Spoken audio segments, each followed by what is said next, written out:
بسم الله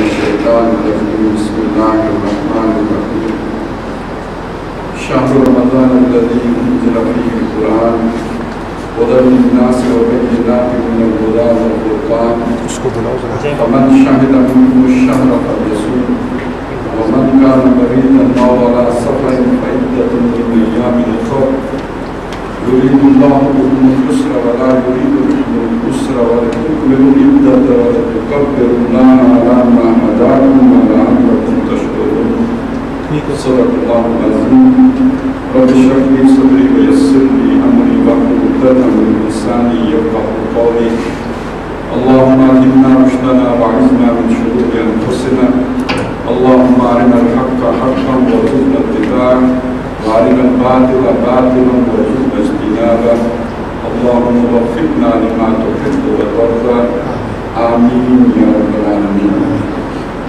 آج کا جو ہمارا عنوان ہے رمضان اور قرآن۔ رمضان کے لفظ کے ساتھ ہمارے ہاں تقریباً ذہنوں میں جو تصور خود بخود جڑا ہوا ہے اس میں روزہ بھی شامل ہے، اگرچہ کہ رمضان 12 قمری مہینوں میں سے ایک مہینہ ہے، جیسے شعبان ہے اسی طرح رمضان ہے، لیکن یہ کہ جب ہم رمضان کا لفظ بولتے ہیں تو ذہن میں اس رمضان کے تصور کے ساتھ خود بخود روزے کا تصور بھی خود شامل ہو جائے۔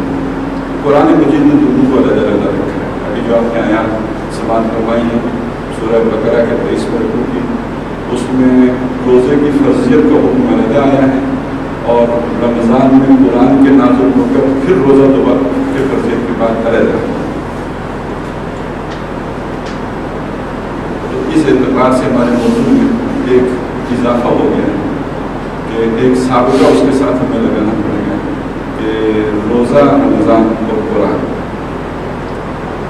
اور اگر مجھے موقع مل گیا ہے تو اس میں پھر میں ایک اور اضافہ آگے لاحقہ بھی لگا دوں گا پاکستان، لیکن اگر موقع نہ ملا تو پھر میں اس کو کچھ اشارہ بیان کروں گا۔ تو سب سے پہلے ہم آتے ہیں روزے کی طرف۔ جیسے آیت آپ نے سماعت کروائی ہے سورہ بقرہ کی 23 رکوع کی پہلی آیت، یا ایھا الذین آمنوا کتب علیکم الصیام کما کتب علی الذین من قبلکم لعلکم تتقون۔ اس کی ترجمانی بھی کی گئی ہے، میں ترجمہ پیش کرنے کی کوشش کروں گا۔ اے وہ لوگوں جو ایمان لائے ہو، تم پر روزہ فرض کیا گیا ہے۔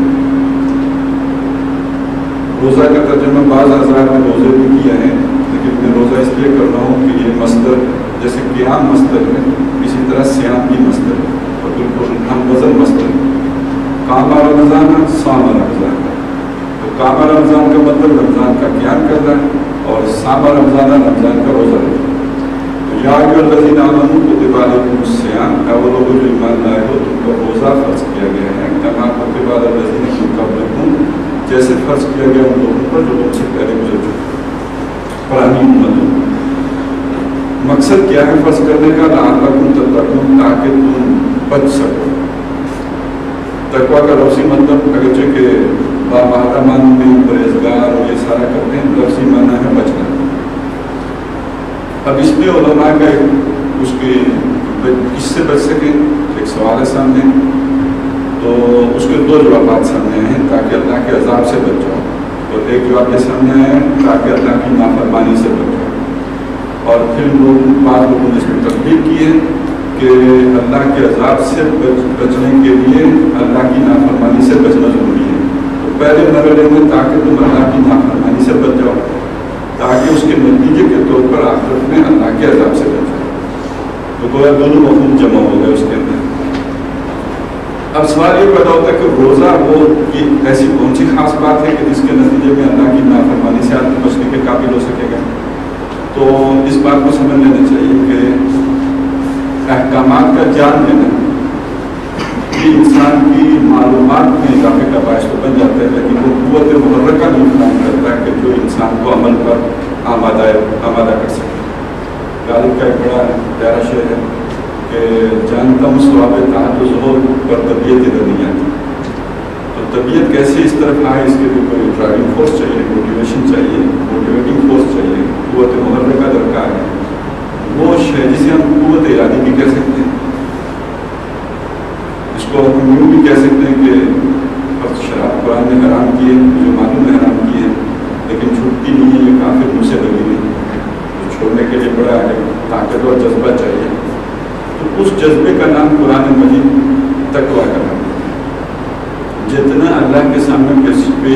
خوف اس معنی میں کہ اللہ کے سامنے جو اکاؤنٹیبلٹی، یہ خوف اس طرح کا نہیں جیسے ہم شیر سے ڈرتے ہیں یا درندوں سے ڈرتے ہیں یا آج کل کراچی میں لوگ حالات سے ڈرتے ہیں، بلکہ یہ خوف اس طرح کا ہے کہ اللہ کے سامنے پیش ہو کے اس کو کوئی ناراض نہ کر پڑے، وہ ہمارے سابقہ روش پر پیدا ہو رہی ہے.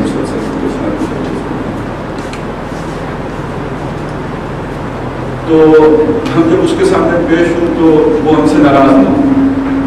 یہ اس نوعیت کا ایک چونکہ ہماری زبان میں جو ہے تو اسے ڈر اور خوف سے اس کا ترجمہ کرنا پڑتا ہے، لیکن اس کا اصل تصور یہ کانسیپٹ ہے. تو یہ شے پیدا کرنے میں روزہ اصل میں بہت اہم کردار ادا کرتا ہے. اب ہم دیکھتے ہیں کہ وہ کیسے کرتے ہیں. میں مختصر طرز کروں گا. یہ ہماری روزے پر کچھ ہمیں ہم پر اضافی پابندیاں لگ جاتی ہیں جو ہماری معمول کی زندگی میں ہم پر نہیں ہوتی. مثلاً اللہ تبارک و تعالیٰ نے کھانا پینا، جیسے بستری کا ذکر آیا، شباشی کا، یا اسے زیادہ وسیع الفاظ استعمال کیے جائیں تو یہ ہوگا کہ اور دوسرے میرے بھی رات کا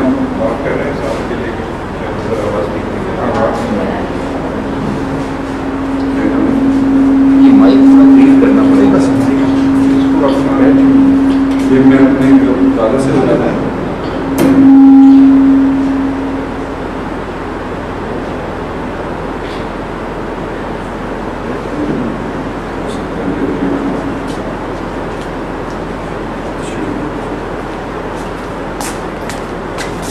تو یہ جو اضافی پابندیاں لگ جاتی ہیں کہ آپ صبح سب بدائے سیر نمودار ہونے سے لے کر اور مغرب تک آپ کچھ کھا پی نہیں سکتے، آپ کو جتنی شدید پیاس لگی ہو پانی نہیں پی سکتے، بے شک آپ کی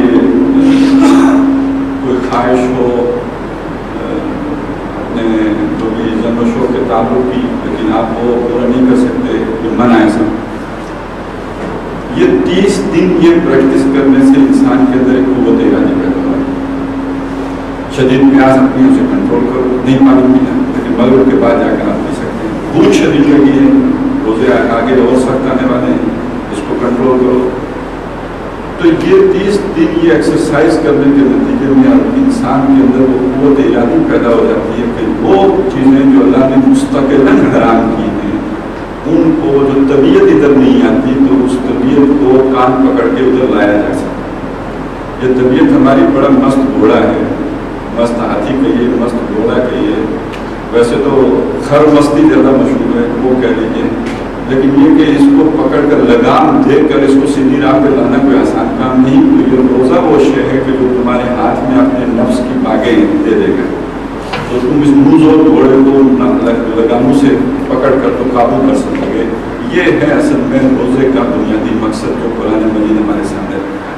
پہلی بات ہمارے سامنے واضح ہوئی کہ روزہ اس لیے فرض کیا گیا تاکہ انسان کی قوت ارادیت کی مضبوط ہو جائے کہ اللہ کی مستقل حرام کردہ چیزوں سے وہ مجتنب رہ سکے، وہ ان سے باز رہ سکے، اپنے آپ کو ان سے روک کر رکھ سکے.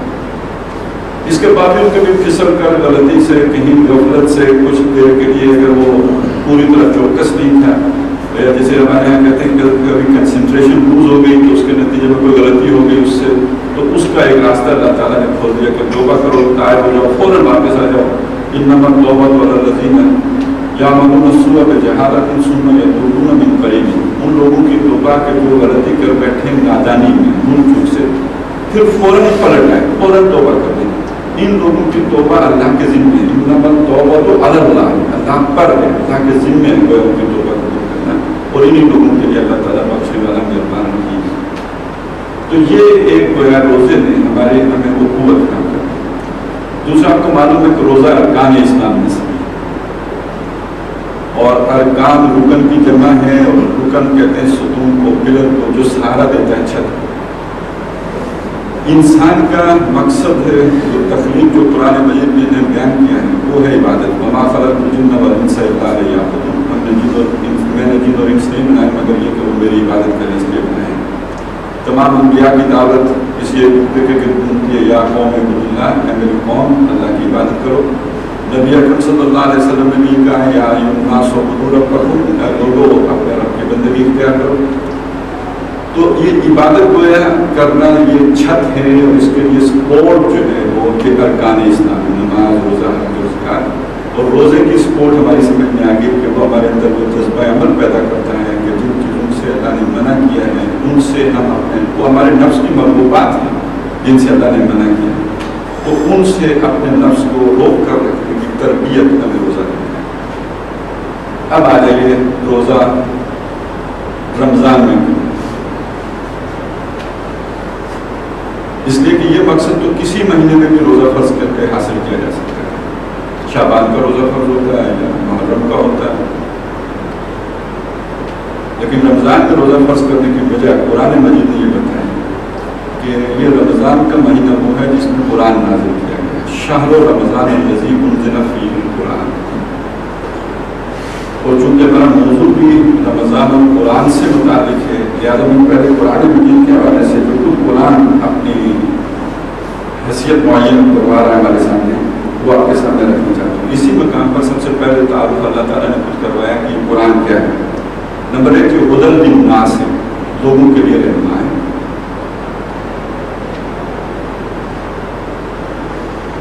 ویسے آپ میں سے اکثر ذرا واقف ہوں گے کہ سورہ بقرہ کے بالکل شروع میں فرمایا یہ ہدی للمتقین ہے، یہاں پہ فرمایا ہدی للناس ہے، تو ایک اشکال ذہن میں آ سکتا ہے کہ یہ تو صرف متقیوں کے لیے ہدایت ہے، یہاں قرآن کہہ رہا ہے کہ نہیں یہ سارے لوگوں کے لیے ہدایت ہے، تو اس کی بھی اپنے ذہن میں اس کو بھی ایک مربوط کر لینا چاہیے، اس کا ربط بھی قائم کر لینا چاہیے کہ قرآن مجید اصلاً تو نو انسانی کے ہر فرد کی ہدایت کی ضرورت پورا کرنے کے لیے کفایت کرتا ہے، لیکن اس ہدایت سے استفادہ صرف وہی کرے گا جس کے اندر طلب صادق موجود ہوگی۔ پانی ہر شخص کی پیاس بجھا سکتا ہے لیکن پیے گا وہ جسے پیاس لگی ہوگی۔ اسی طرح قرآن علامہ اقبال جیسے دانشور کی رہنمائی کے لیے بھی کفایت کرے گا، اور حضرت بلال جیسے غلام اور آج کے لیے کام مزدور کے لیے وہ رہنما ہے، اس کے اندر پوٹینشلی وہ یہ طاقت رکھتا ہے، لیکن اس سے استفادہ صرف وہ کرے گا کہ جو ہدایت کا طالب ہو۔ وہاں ہدی للمتقین تقویٰ کے اعلیٰ مراحل کے لیے نہیں بیان ہوا کہ وہ بنیادی نقطہ ہے جس کے اندر کم از کم طلب تو ہو نا۔ اب آپ رب دیکھ لیجئے، روزہ وہ طلب پیدا کر دیتا ہے، لعلکم تتقون، تاکہ تم متقی بن جاؤ، تو کوئی بہت بڑے متقی نہ بھی بن جاؤ تو کم از کم اتنے تو بن جاؤ کہ قرآن سے رہنمائی حاصل کرنے کا جذبہ تمہارے اندر پیدا ہو جائے۔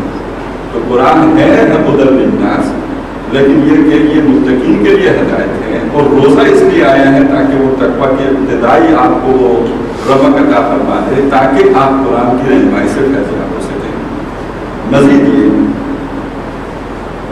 کہ یہ وَبَيِّنَاتٍ مِّنَ الْهُدَىٰ وَالْفُرْقَانِ صرف ہدایت ہی نہیں ہے، یہ فرقان اور ہدایت الہدیٰ کے بینات پر مبنی تھا۔ بینہ کہتے ہیں وہ روشن شے کہ جس کے وجود کا ثبوت فراہم کرنے کے لیے کسی مزید دلیل کی ضرورت نہیں۔ سورج بینہ، جب سورج چڑھاتا ہے تو آپ کو مزید کوئی استدلال کرنے کی ضرورت نہیں ہوتی کہ جناب سورج جو اثر بیان کھڑا ہوتا ہے، وہ اپنے وجود کا گواہ خود ہے، اس شے کو بینہ کہتے ہیں۔ انبیاء اور رسول کو جو معجزے دیے گئے وہ چیزیں کہ جو انسانی عقل کو عاجز کر دینے والی تھی، جس کو دیکھ کر انسان کا منہ بند ہو جائے، اس کے کوئی جواب اسے نہ ملے، یہ عاجز کر دینے والی شے وہ ہے معجزہ، ان کو بھی بینہ کہا گیا، ان معجزات کو بینات کہا گیا۔ تو محمد رسول اللہ صلی اللہ علیہ وسلم کو جو چیز دی گئی جو ہر طرح کے فلسفیوں کا اور باطنی لوگوں کا اور اعتراض کرنے والوں کا اور نیند میں نکالنے والوں کا اور بات میں سے کیڑے نکالنے والوں کا کافی اور شافی جواب دینے والی شے تھی، وہ یہ قرآن بینات من الہدیٰ، الہدیٰ کی ایسی روشن دلیلوں پر مشتمل ہے۔ اور نمبر 2 فرقان، حق کو باطل میں تمیز کرنا۔ یہ سب سے بڑا مسئلہ شیطان جو انسانوں کے لیے پیدا کرتا ہے وہ حق کو باطل کو گڑبڑ کرنا ہے۔ قرآن مجید کا مطالعہ یہ بتاتا ہے کہ باطل کا اپنا کوئی وجود ہی نہیں ہوتا۔ آپ نے وہ مثال ضرور پڑھی ہوگی، اگر قرآن سے کچھ بھی آپ کا تعلق کے خاطر ہے کہ قرآن مجید کہتے ہیں کہ اللہ تعالیٰ بادل برساتا ہے، بارش برساتا ہے بادل لا کے، پھر یہ کہ تمام وادیاں اپنی قدر کے مطابق اپنی وسعت کے مطابق ان میں پانی آ جاتا ہے، پھر سیلاب آتا ہے، اس سیلاب کے اوپر جھاگ بن جاتا ہے۔ پھر وہ جو جھاگ ہوتی ہے اس میں دھاتوں کی مثال بھی دی، ان کو جب پگھلاتے ہیں سونا گرم کرتے ہیں تو اس کے اوپر بھی جھاگ بن جاتی ہے۔ تو اللہ فرماتے ہیں یہ جھاگ جو ہوتی ہے یہ بیٹھ جاتی ہے، ختم ہو جاتی ہے، اور جو لوگوں کو نفع دینے والی شے ہوتی ہے وہ باقی رہتی ہے، پانی ہو یا دھات۔ پھر اس کے بعد اللہ فرماتے ہیں اسی طرح اللہ تعالیٰ حق و باطل کی مثال میں، یعنی یہ پانی اور یہ دھات حق تھا، یہ ریئلٹی ہے، اس کو ہر آدمی تسلیم کرے گا کہ یہ واقعی کوئی شے تھی، لیکن جو اس کو وہ جھاگ نظر آ رہی تھی وہ حق نہیں تھا، لہٰذا وہ باطل مٹ گیا اور حق باقی رہ گیا۔ تو ثابت یہ ہوا کہ باطل اپنا وجود حق کے بغیر قائم نہیں کر سکتا، جھاگ پانی کے بغیر نہیں ہو سکتی، جھاگ دھات کے بغیر نہیں ہو سکتی، وہ کسی دھات کے اوپر جب دھات گرم کریں گے تب بنے گی یا پانی کے اوپر بنے گی، اس کے بغیر خود اپنا وجود اس کا کوئی نہیں۔ تو شیطان ہمیشہ جو باطل کی بڑی خوبصورت تصویر پینٹ کرتا ہے وہ کوئی نہ کوئی حق کا سہارا ضرور لیتا ہے، نتیجہ کیا نکلتا ہے کہ حق کو باطل گڑبڑ ہوتے ہیں۔ انبیاء اور رسول آگے جو بڑا کام کرتے رہے وہ یہ کرتے رہے کہ حق اور باطل کو علیحدہ علیحدہ کرتے رہے، خبیث و طیب کو جدا کرتے رہے، یہ حق و باطل میں تمیز کر دینا ہے، فرق کروا دینا ہے تاکہ کنفیوژن ختم ہو جائے۔ سوسائٹی کے اندر شیطان کا کام یہ کہ کنفیوژن پیدا کرے، رسولوں کا کام یہ کہ اس کنفیوژن کو ختم کر دے، یہ حق و باطل میں تمیز کروانا ہے، یہ فرقان ہے۔ تو اب چونکہ انبیاء اور رسول نہیں آئیں گے جو آ کر یہ کام کریں، تو ہم نے ایک کتاب اتار دیا جو خود فرقان ہے، بینات من الہدی والفرقان۔ اور یہ فرقان بھی کیسی ہے؟ حق و باطل میں فرق کرنے والی بینہ ہے، یہ تو بالکل جیسے مقناطیس بغانے میں سے لوہے کو علیحدہ کر دیتی ہے، اس طرح یہ کتاب مجید جہاں حق و باطل گڑبڑ ہوں وہاں سے حق کو علیحدہ کر دیتی ہے اور باطل کو علیحدہ۔ نبی اکرم صلی اللہ علیہ وسلم نے جو آخری خطبہ ارشاد فرمایا تھا اس میں جب آپ نے پوچھا تھا اللہ البلغ کو کیا میں نے پہنچا دیا تم تک، تو اس کے جو جواب آپ کے سامنے رکھے گئے تھے ان میں ایک یہ بھی تھا انا نشهد انك قد بلغت الرسالة واديت الامانة ونصرت الامة وكشفت الامة۔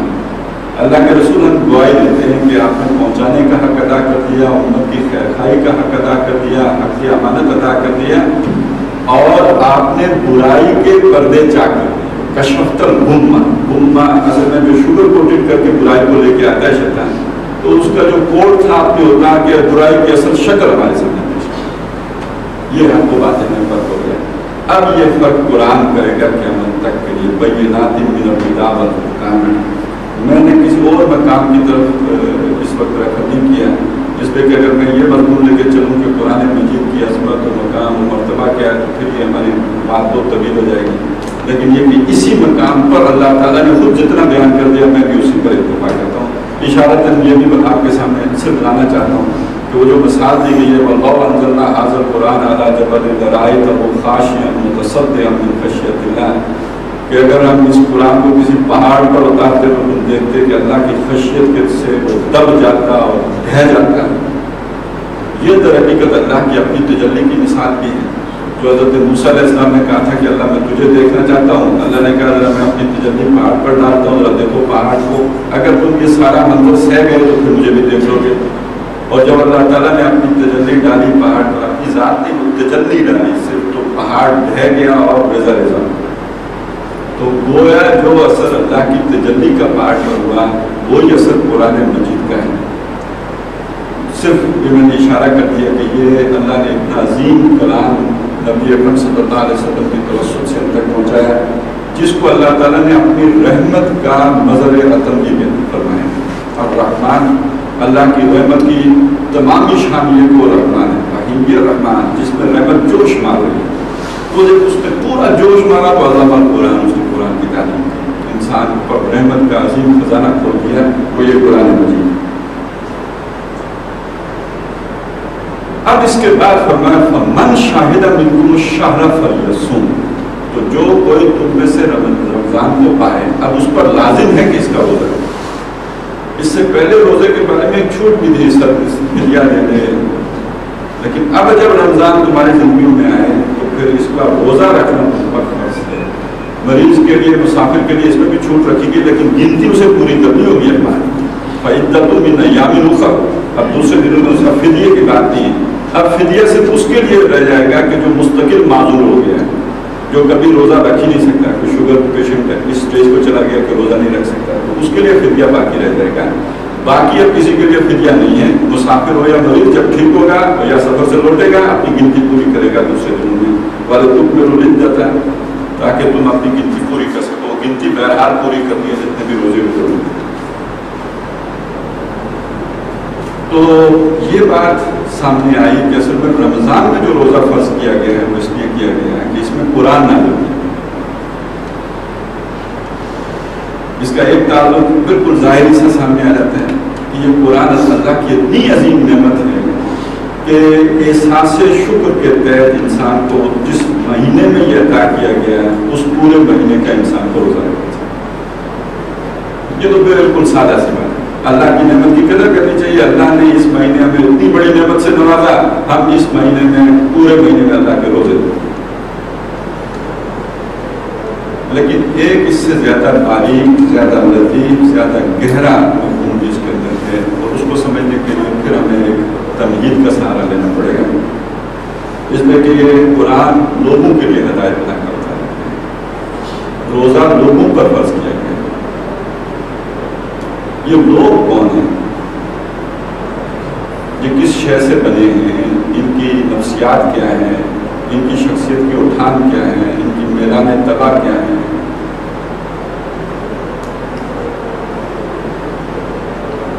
اس وقت دنیا میں انسان کے بارے میں جو کچھ بھی تصورات ہیں، میں صرف اشارے کروں گا، آپ بڑے لکھے لوگ ہیں، آپ کو اندازہ ہو جائے گا، وہ یہ ہے کہ ایک لفظ حیوان،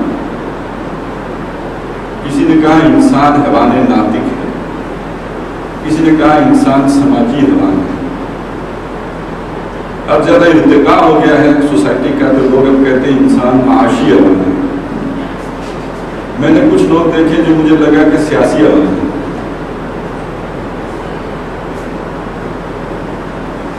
قرآن مجید انسان کا حیوان ہونے کی حیثیت سے تعارف نہیں کراتا۔ وَلَقَدْ كَرَّمْنَا بَنِي آدَمَ، ہم نے بنی آدم کو بڑی عزت دی ہے۔ وَحَمَلْنَاهُمْ فِي الْبَرِّ وَالْبَحْرِ، اس بنی آدم کو ہم اٹھائے پھرتے ہیں خشکی میں اور تری میں۔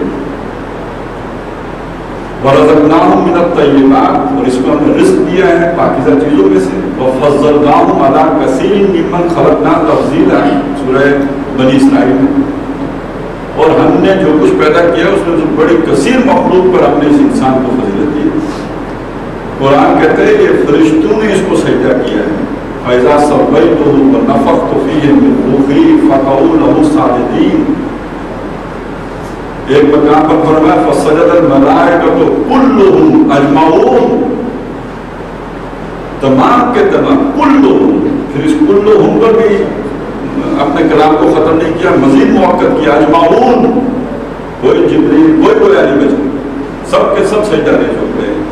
یہ انسان، اور انسان خود اپنے آپ کو سمجھے بیٹھے ہیں حیوان۔ بس یہ اختلاف ہے نا، حیوان ناطق ہے، حیوان سماجی حیوان ہے، معاشی حیوان ہے، سیاسی حیوان ہے اس پر متفق ہے کہ حیوان ہے۔ ویسے میں اور آپ بھی اگر غور کریں تو جو بھی ہماری جسمانی ساخت ہے، حیوانی جو بھی جبلتیں ہیں اس کی اور ہم میں کوئی فرق نہیں۔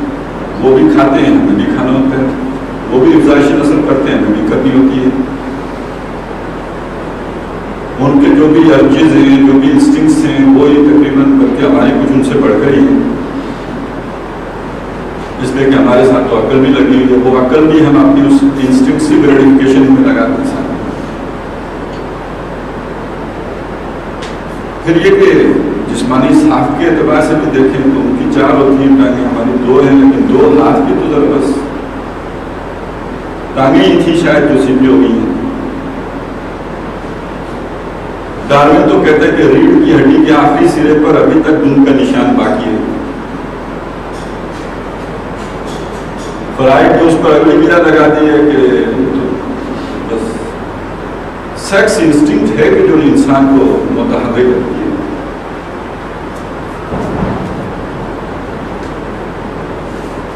اور غیر جانبداری سے ہم سوچیں تو یہ کچھ ہے. لیکن قرآن مجید سے ہم اگر دیکھیں تو نہیں. انسان حیوان والا وجود بھی رکھتا ہے لیکن یہ میرا حیوان نہیں ہے.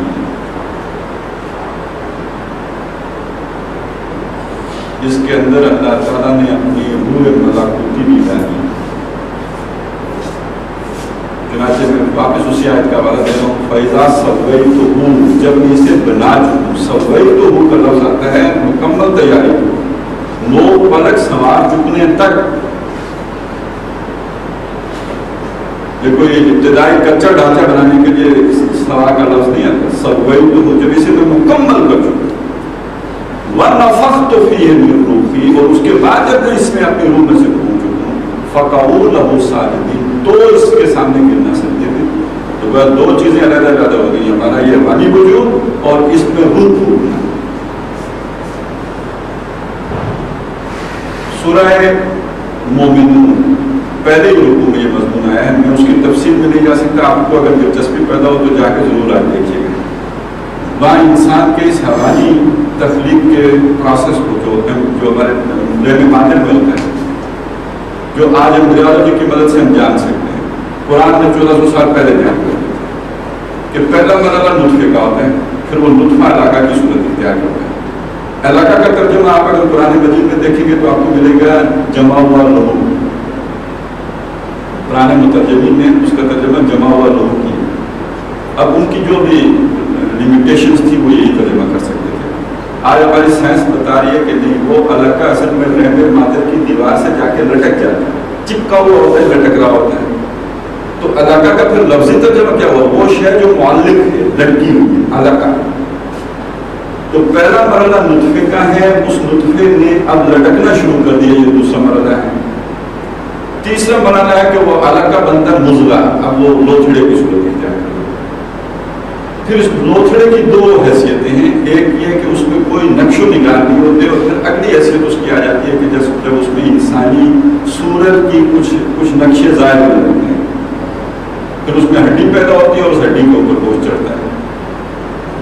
اور پھر قرآن کہتا ہے ثم انشأناہ خلقا آخر, پھر ہم نے اس کو ایک اور تخلیق پر اٹھایا. آپ سوچیے یہ اور تخلیق کون سی؟ وہ پہلے تمام ہے فَإِذَا سَوَّيْتُهُ, اور یہ انشأناہ خلقا آخر. اس کو حدیث میں پھر سمجھایا گیا ہے کہ رحم مادر میں بچہ 120 دن کا ہوتا ہے. یعنی وہ 40 دن نطفہ, 40 دن علاقہ, 40 دن مضغہ. اور آج سائنس ثابت کرتی ہے کہ جی بالکل ایسا ہی ہوتا ہے, یہی اسٹیجز ہے. تو حدیث کہتے ہیں جب 120 دن کا ہوتا ہے تو فرشتہ لا کر اس میں روح ڈالتا ہے. یہ میں نے تفصیل آپ کو کیوں بتایا؟ آپ ایک سوال کا جواب آپ کو دینے کے لیے, بلکہ آپ کے سامنے یہ سوال کھڑا کرنا. وہ جو علاقہ تھا یا نطفہ تھا یا جو مضغہ تھا, اس میں جان نہیں تھی.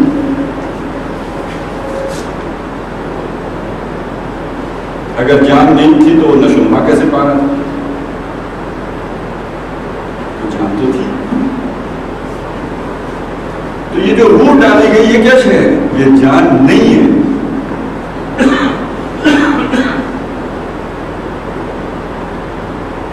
یہ آج کے انسان کا سب سے بڑا المیہ ہے کہ وہ اپنی اصل حقیقت جو اللہ تعالیٰ نے فَنَفَخْتُ فِيهِ مِن رُوحِي, میں تو اس کا ترجمہ کرتے ہوئے ڈرتا ہوں, جب میں اس میں پھونکوں اپنی روح سے. روح ہم منی نہیں ہے, روح ہی. یہ تو بہت ہی گمبھیر مقام ہے, بہت گمبھیر. اور اس میں اگر وہ ساری حدیثیں یاد آ جائیں کہ انسان کو میں نے اپنی صورت پہ بنایا, فطرت اللہ التی فطر الناس علیہ, اللہ کی فطرت وہی ہے جس پر اس نے لوگوں کو تخلیق کی. اور یہاں پر فَنَفَخْتُ فِيهِ مِن رُوحِي, اپنی روح سے ہوں. یہ روح وہ ہے کہ جس نے انسان کو مسجود ملائک بنایا, جو انسانوں سے, جو فرشتوں سے بھی زیادہ افضل ہے.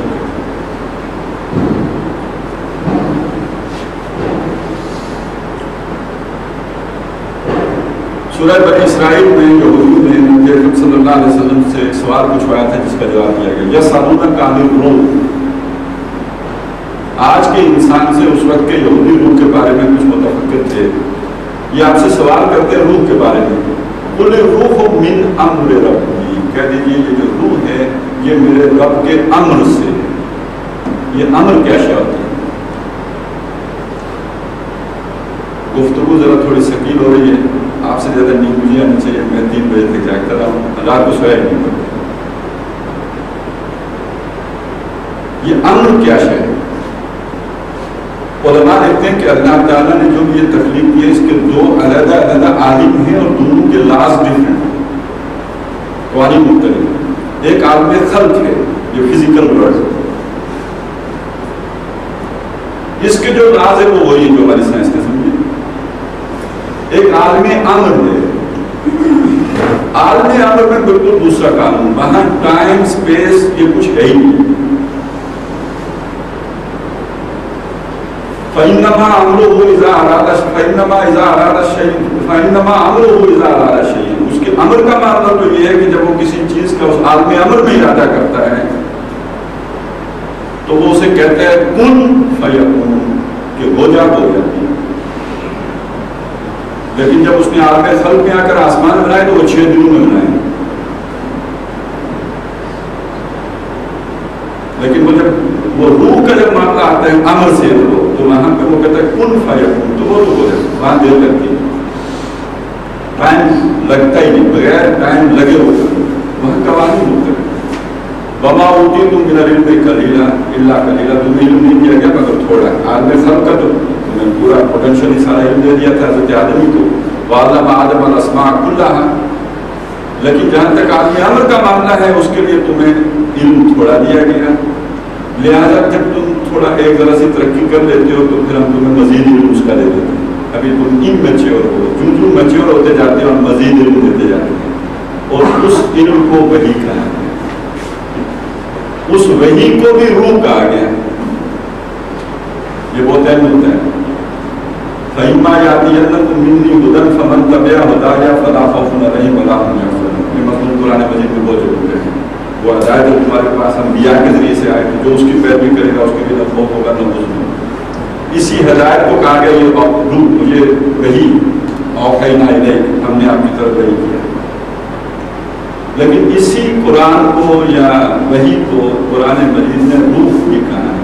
میں خاص طور پہ بہت سے مقامات ہیں، ابھی ہم 2 ترجمہ قرآن سے گزرے، کئی جگہ ایسی آئی ہیں، لیکن میں خاص طور پر آپ کو سورہ شورا کی آخری رکوع کے درمیانی آیت کی طرف آپ کی توجہ مبذول کرواؤں گا. وہاں پہ یہ بات کھولی گئی کہ اللہ تعالیٰ کسی انسان سے بات نہیں کرتا مگر اللہ مخصوص نو من وراء حجاب. حضرت موسیٰ علیہ السلام سے حجاب کے پیچھے سے گفتگو کی تھی. وہی یہاں پہ مراد ہے کوئی الہام کر دینا، القاء کر دینا.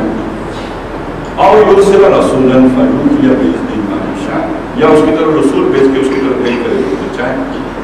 اب اس کے بعد فرمایا وَكَذَلِكَ أَوْحَيْنَا إِلَيْكَ رُوحًا مِّنْ أَمْرِنَا. اے نبی صلی اللہ علیہ وسلم اسی طرح جس طرح اللہ یہ وحی کرتا رہتا ہے اسی طرح اس نے اوحینا ہم نے وحی کیا آپ کی طرف روحًا من امرنا، اپنے امر میں سے ایک روح کو. فَجَعَلْنَاهُ نُورًا نَهْدِي بِهِ مَن نَّشَاءُ، اس روح کو ہم نے وہ نور بنا دیا جس کے ذریعے سے ہم چاہیں جس کو چاہتے ہیں من عبادنا اپنے بندوں میں سے اس کو ہدایت دیتے ہیں. وہ نور قرآن ہے، وہ روح بھی قرآن ہے. وَكَذَلِكَ أَوْحَيْنَا إِلَيْكَ رُوحًا مِّنْ أَمْرِنَا، اور یہ بھی من امرنا ہے. یسألونک عن الروح، یہ جو اندر والی روح ہے اس کے بارے میں پوچھتے ہیں. قُلِ الرُّوحُ مِنْ أَمْرِ رَبِّي، یہ بھی امر ربی. اور یہ جو روح اللہ نے قرآن کی صورت میں نازل کی ہے، جسے ہم قرآن کہتے ہیں، جسے وحی بھی کہتے ہیں، اس کو قرآن روح بھی کہتا ہے. یہ روح بھی من امرنا ہے، ہمارے امر میں سے، عالم امر کی شے ہے.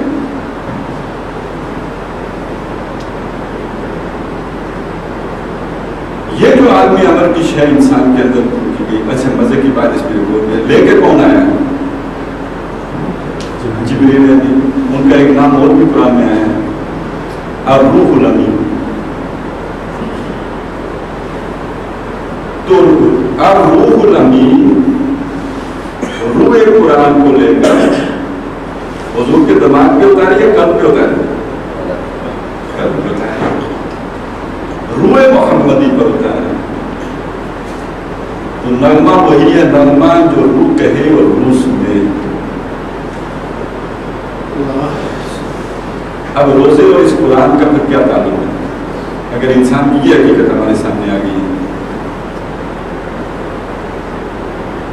کہ روزہ اصل میں ہوتا کیا ہے انسان کے ساتھ، وہ حیوان کیوں بنتا ہے؟ اگر وہ روح ایکٹیو رہے تو انسان حیوان نہیں بنتا، وہ تو عیسیٰ بنتا ہے، وہ موسیٰ بنتا ہے، وہ نوح بنتا ہے، وہ محمد بنتا ہے. والتین والزیتون وطور سینین وہذا البلد الامین لقد خلقنا الانسان فی احسن تقویم. یہ جہاں تین بہت زیادہ ہوتا ہے حضرت نوح علیہ السلام کا علاقہ ہے. والزیتون حضرت موسیٰ علیہ السلام کا علاقہ، وہ حضرت عیسیٰ علیہ السلام کا علاقہ. وطور سینین اور طور سینین والا حضرت موسیٰ. وہذا البلد الامین یہ شہر مکہ محمد رسول اللہ جہاں پہ پیدا ہوئے. یہ گواہ ہیں اس پر، یہ ہستیاں کہ ہم نے انسان کو بہت احسن تقویم پر پیدا کیا. وہ روح ایکٹیو رہے تو یا کون کن کب کن تو اللہ بینۃ من رب، یہ اپنے رب کی طرف سے پہلے ہی بینہ کرتے. حضور نے کبھی شراب نہیں کی، کبھی بتوں کو سجدہ نہیں کیا. آپ سچے تھے، آپ امین تھے. یہ جب روح جب تک ایکٹیو رہتی ہے انسان حیوان نہیں بنتا، وہ انسان رہتا ہے. لیکن عام انسانوں کا معاملہ کیا ہوتا ہے کہ ان کے یہ حیوانی وجود اپنی روح کے مرکز بن جاتی ہیں، قبریں بن جاتی ہیں، وہ چلتی پھرتی لاشیں ہو جاتی ہیں. مقبرے ہیں، اس میں روح مری پڑی. اس کو قرآن کہتا ہے یہ دلوں پر مہر ہو گئی. یہ روح جب مر جائے تو یہ دل جو ہے مردہ ہو جائے. ختم اللہ علی قلوبہم وعلی سمعہم وعلی ابصارہم غشاوہ لہم قلوب لا یفقہون بہا. دل ہیں لیکن یہ وہ دل نہیں جو تفقہ کر سکے. وَلَهُمْ آذَانٌ لَا يَسْمَعُونَ بِهَا. کان ہیں یہ والے حیوان والے کان ہیں، وہ روح والے کان وہ نہیں ہیں، بند ہو گئے. تو یہ جو روح انسان کی مر جاتی ہے یا دب جاتی ہے یا کمزور ہو جاتی ہے، روزے میں کیا ہوتا ہے کہ اللہ تعالیٰ یہ دو پروگرام اکٹھے دیے اس میں. وہ تو ہم پر ثابت ہے کہ قرآن اس میں رمضان میں ہوتا ہے. دوسرا جو مقام یہاں تلاوت کیا گیا تھا اِنَّا أَنزَلْنَاهُ فِي لَيْلَةِ الْقَدْرِ، لَيْلَةُ الْقَدْرِ میں ہوتا ہے. تو لَيْلَةُ الْقَدْرِ میں تو قرآن میں رمضان میں ہی ہے، بلکہ لیلہ مبارکہ بھی رمضان میں ہی ہے جس کو سورہ دخان میں ذکر ہے. یہ سب رمضان میں ہے، تو قرآن رمضانی میں نازل کیا گیا. اب اس رمضان میں جب تم اللہ کا شکر کرتے ہوئے یعنی اس نعمت کا قدر کرتے ہوئے روزہ رکھو گے تو اپنے حیوانی وجود کی ضرورتوں کو روکو گے، اپنے نفس کو لگام دو گے. اس سے نفس کی گرفت کمزور پڑے گی. جو اس نے روح کو جکڑا ہوا ہے تو وہ جکڑ بندی ذرا کم، اس میں کمی ہے، اس کی گرفت ڈھیلی ہوگی. اور رات کو جب تم قیام کرو گے اللہ کے حضور قرآن دے کر، یہ قرآن کہاں سے آئے؟ جہاں سے روح آئی. روح ہم کی نمرے جان میں روح ہی. تو اس یہ حیوانی وجود مٹی سے بنا، اس کی ساری غذا مٹی سے آئی. منہا خلقناکم، اس مٹی سے ہم نے تمہیں بنایا. وفیہا نعیدکم، اس میں ہم تمہیں لوٹا دیں گے. یہ روح اللہ کی طرف سے آئی، اس کی غذا قرآن ہے، وہ بھی اللہ کے پاس سے ہے. روح اور قرآن دونوں کو ایک ہی جگہ کے ہیں، ان کا آپس میں بڑا گہرا ربط و تعلق ہے. جس کو اقبال نے کہا نا، تیرے ضمیر پہ جب تک نہ ہو نزول کتاب، گرا کشا ہے ناراضی نہ صاحب کشاف. آپ تفسیریں پڑھیں گے وہ عقل میں آئے گی نا، انفارمیشن آئے گی. لیکن وہ جب تک وہ روح نہیں کھل کر قرآن کو سنے گی اس وقت تک گرا نہیں کھلے گی. ان کو جو نفس کی گرا پڑی ہوئی ہے روح کے اوپر وہ نہیں کھل سکتی. وہ کھولنے کے لیے ضروری ہے کہ نزول کتاب براہ راست تمہارے ضمیر کے اندر ہوگا، اس پوشیدہ حقیقت پر روح کی صورت میں. رات کو جب انسان قرآن سنتا ہے اور وہ روح جس پر گرفت ذرا ڈھیلی پڑی تھی وہ اسے گلوکوز لگ جائے، اس کو غذا ملنی شروع ہے. اسے کہیں سے آوازیں دوست آنے لگی. وہ آوازیں دوست سن کے ذرا ملائی لے کے اٹھ بیٹھے. چنانچہ روزے کا حاصل کیا ہے؟ اس پورے روزانہ پروگرام کا حاصل کیا ہے؟ اذا سألک عبادی انی فإنی قریب، جب آپ سے میرے بندے میرے بارے میں پوچھیں تو میں قریب ہوں۔ اس سے پہلے کیوں نہیں پوچھا؟ اس سے پہلے وہ حیوان تھے، وہ اپنی معاشی دوڑ دھوپ میں لگے ہوئے تھے، تجھ سے بھی دل فریب ہے غم روزگار، دنیا نے تیری یاد سے بیگانہ کر دیا، تجھ سے بھی دل فریب ہے غم روزگار، غافل تھے۔ لیکن اس رمضان نے آ کر ایک طرف وہ انجیکشن لگایا طاقت کا، روح کو قرآن نے، دوسری طرف نفس کے اوپر پابندیاں لگی اضافی، اس کی گرفت پڑی ڈھیلی، لہذا اس کو کہیں روح کو اپنی وہ اصل حقیقت، اس کو تو اللہ کے سوا کوئی نہیں یاد آئے گا، اس کو تو ادھر ہی دیکھے، لہٰذا وہ پوچھ رہا ہے انسان، پہلے کوئی یاد ہی نہیں تھی، کوئی ضرورت ہی نہیں محسوس کر رہا تھا اللہ کی، اب اس کو روزے کے بعد کیا اللہ وَإِذَا سَأَلَكَ عِبَادِي أَنِّي فَإِنِّي قَرِيبٌ، میں تو قریب تھا، تم کیوں نکل گئے تھے؟ اجیب دعوت الداعی اذا دعان، ہر پکارنے والے کی پکار پر لبیک کہتا ہوں جب پکارے، جتنے گناہ کرنے کے بعد واپس آ جائے، آ تو جائے، مرنے سے پہلے اگر ہوش آ گئی روح کو، زندہ ہو گئی، تو ہم تو اسے ریسیو کرنے کے لیے، ویلکم کرنے کے لیے تیار ہیں۔ اس اعتبار سے یہ روزہ جو ہے بہت، رمضان کا جو پروگرام بڑا عظیم پروگرام ہے۔ چنانچہ وہ جو حدیث ہے صوم لی وانا اجزی بھی، روزہ میرے لیے ہے اور میں اس کا بدلہ دوں گا، اس پر ایک اعتراض کیا گیا، عقلی اعتراض۔ نماز کس کے لیے؟ قربانی کس کے لیے؟ ان صلاتی و نسکی و محیای و مماتی للہ ہے، قرآن سے ثابت ہے۔ تو روزہ کیا خاص طور پر اللہ کے لیے؟ چنانچہ بعض عارفین نے پھر اس کا جواب دیا ہے کہ اصل میں یہ ہے الصوم لی وانا اجزا بھی، اجزی بھی نہیں، اجزا بھی پیسو وائز ہے، روزہ میرے لیے ہے، میں جزا ہوں۔ اگر روزہ اس کی روح کے ساتھ رکھا جائے تو بدلے میں ملتا ہوں، اور روح انسانی کے اندر شدید ترین محبت اللہ کی ذات کی۔ یہ کوئی مجنون جب کسی لیلا کے پیچھے دیوانہ ہوتا ہے تو یہ مس ڈائریکٹڈ ہوتی ہے، اصل وہ محبت اللہ کی ہوتی ہے، وہ اس میں کہیں اور ٹھکانہ کہیں اور مل جاتا ہے، وہ ساری ادھر۔ بنیادی طور پر جنون میں کوئی فرق نہیں ہے، مجنون لیلا کے لیے آگ میں چھلانگ لگانے کے لیے تیار ہے، ابراہیم نے اپنے جو محبوب تھا اس کے لیے آگ میں چھلانگ لگا دی، بے خطر کود پڑا آتش نمرود میں شکر ہے میرے تماشائے لبے بام ہوگی۔ اور ہر شخص مجنون ہوتا ہے، صرف لیلائیں مختلف ہوتی ہیں۔ اس کی کالی کلوٹی لیلا تھی مجنون، کسی کی دولت لیلا ہے، کسی کی قوم لیلا ہے، کسی کا وطن لینا ہے، اور اس پر وہ جانے نچھاور کرتے ہیں، بالکل جس کے عشق میں جو مبتلا ہے، اور یہ سارا عشق، یہ ساری محبت مس ڈائریکٹ ہے، یہ ہوتی اللہ کے لیے انسانی روح میں، لیکن اسے موڑ دیتے ہیں بعض چالاک لوگ کسی اپنے ذاتی مفاد کی طرف، اور لوگوں کو اس طرف لگا کے وہ بناتے ہیں۔ یہ مضمون سورہ بقرہ میں بیان ہوا ہے، وَمِنَ النَّاسِ مَن يَتَّخِذُ مِن دُونِ اللَّهِ أَندَادًا يُحِبُّونَهُمْ كَحُبِّ اللَّهِ، لوگوں میں ایسے بھی جو اللہ کا ضد مد مقابل بنا لیتے ہیں، پھر ان سے محبت کرتے ہیں جیسے اللہ سے محبت ہونی چاہیے، لیکن وَالَّذِينَ آمَنُوا أَشَدُّ حُبًّا لِلَّهِ، وہ لوگ جو ایمان والے ہوتے ہیں وہ سب سے شدید محبت اللہ کے دل میں۔ لہذا اذا سألك عبادی انی فإنی قریب اجیب دعوت الداعی اذا دعان فلیستجیبوا لی، اب انہیں بھی چاہیے میری پکار پہ بھی لبیک، میں تو ان کی پکار پہ لبیک کہنے کے لیے تیار ہوں، وہ میری پکار پر لبیک۔ وقت ہمارے پاس نہیں ہے، میں عرض کر دوں اللہ کی پکاریں بدلتی رہی۔ مکے میں پہلی پکار کیا تھی؟ ایمان لاؤ، جتنی مار پڑے برداشت کرو، ایمان پہ جم لو، ان الذین قالوا ربنا اللہ ثم استقاموا۔ ساتھ ہی یہ ڈیمانڈ تھی کہ تمہارے جسم کے پرخچے اڑ جائیں، تم نے سیلف ڈیفنس میں بھی ہاتھ نہیں اٹھانا، کفو ہے یہ تمہارے باندھ کرو۔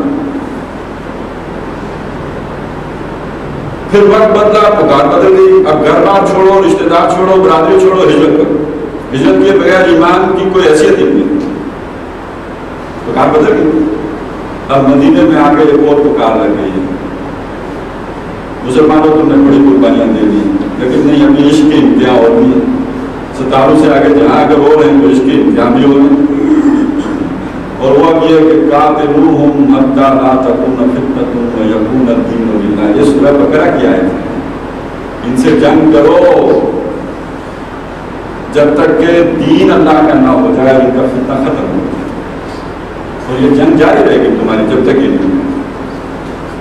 اور غزوہ بدر سے پہلے سورہ بقرہ نازل ہوئی، اور سورہ بقرہ کی آخری آیت ہے فانصرنا علی القوم الکافرین، کافروں کی قوم پر ہماری مدد کرنا ہے۔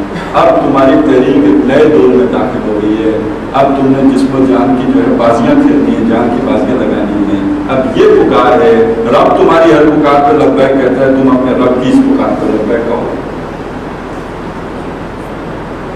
اور یہیں سے یہ بات بھی ثابت ہوگی کہ دین کے تقاضے آدمی پورے نہیں کر سکتا جب تک روح بیدار ہو کر اللہ کی شدید محبت انسان کے اندر اللہ کی پیدا نہ ہو، نہیں تو کمپرومائز کرے گا، آدھا تیتر آدھا بٹیر کرے گا،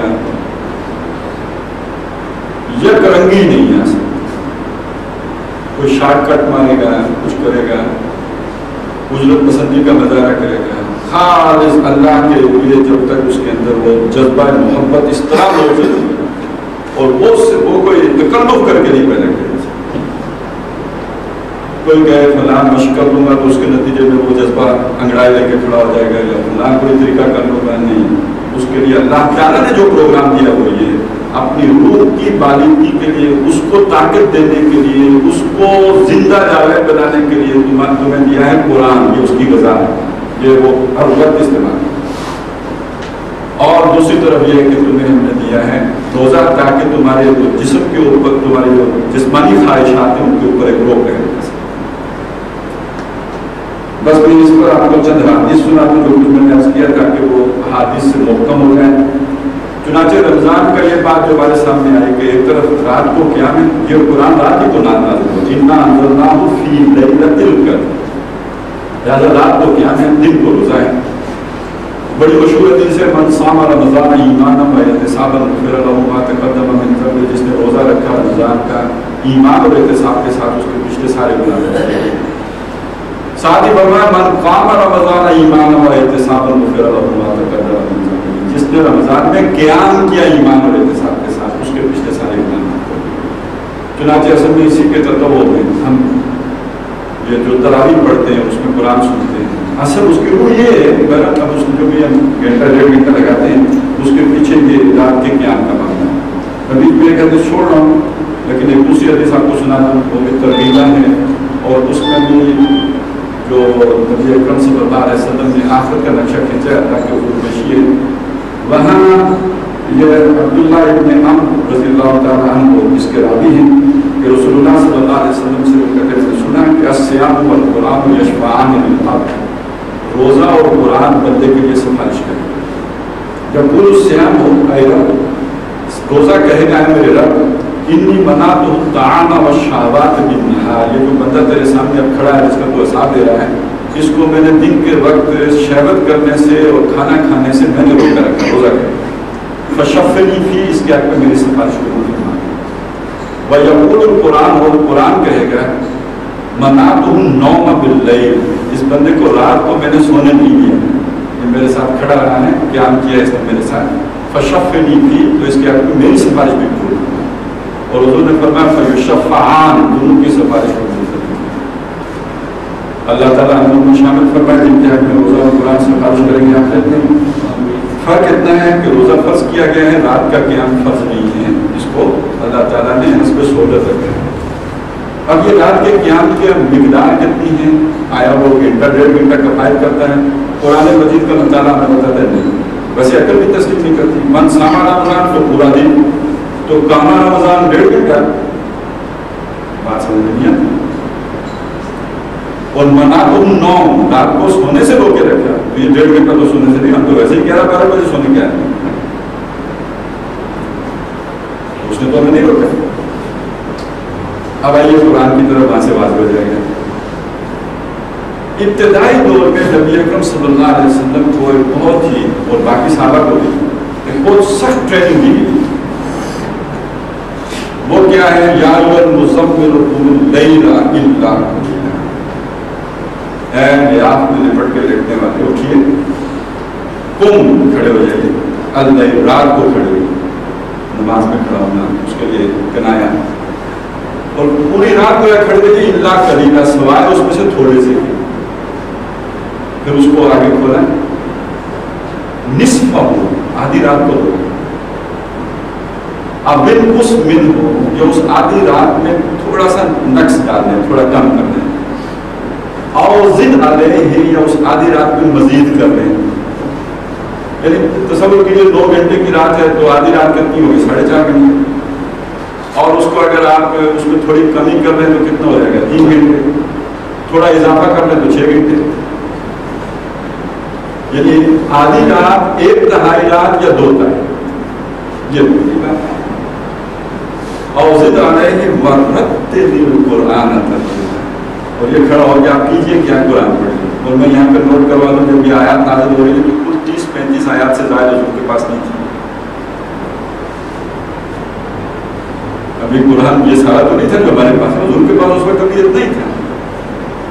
تو معلومات ہے بار بار پڑھیے، بار بار پڑھیے. انہیں کو آدھی رات تک اگر کھڑے رہنا ہے، 2-2.5 رات کھڑے رہنا ہے، اور ہے آپ کے پاس مٹیریل اتنا ہی پڑھنے کے لیے، تو کیا مطلب؟ بار بار پڑھیے تاکہ یہ ضمیر پہ اترے. تیرے ضمیر پہ نہ ہو جب تک نزول اترے ضمیر ہمت ہوا، اس سے دل کی دنیا بن گئی، اس سے وہ محبت اندر سے خود موجن ہو گیا.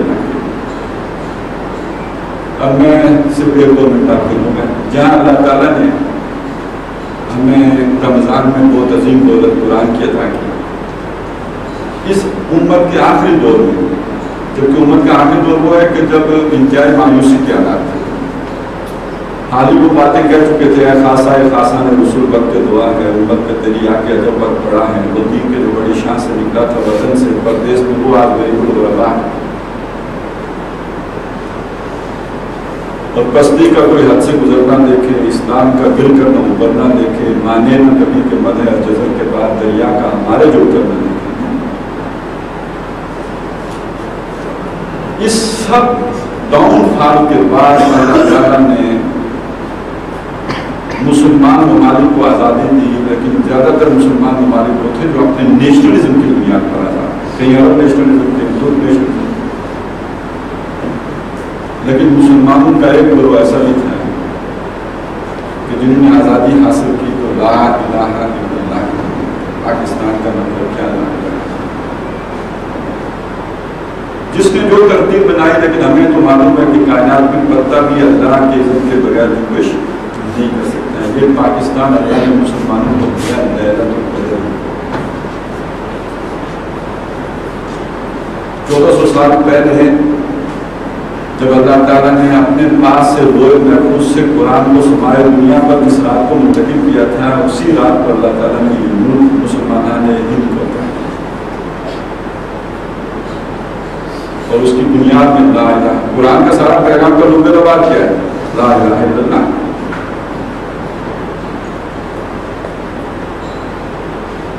آج امت نے بحیثیت مجموعی اللہ کے اس کلام کے ساتھ جو لیلۃ القدر کو اترا تھا، جو اشر کیا، اس کو مظلوم جس طرح بنا کے رکھا، نہ اس کی طرف اتفاق ہے، نہ اسے پڑھ چوننا ہے، اس کو ریشمی جزدانوں میں رکھنا ہے، اونچے طاقوں میں سجانا ہے،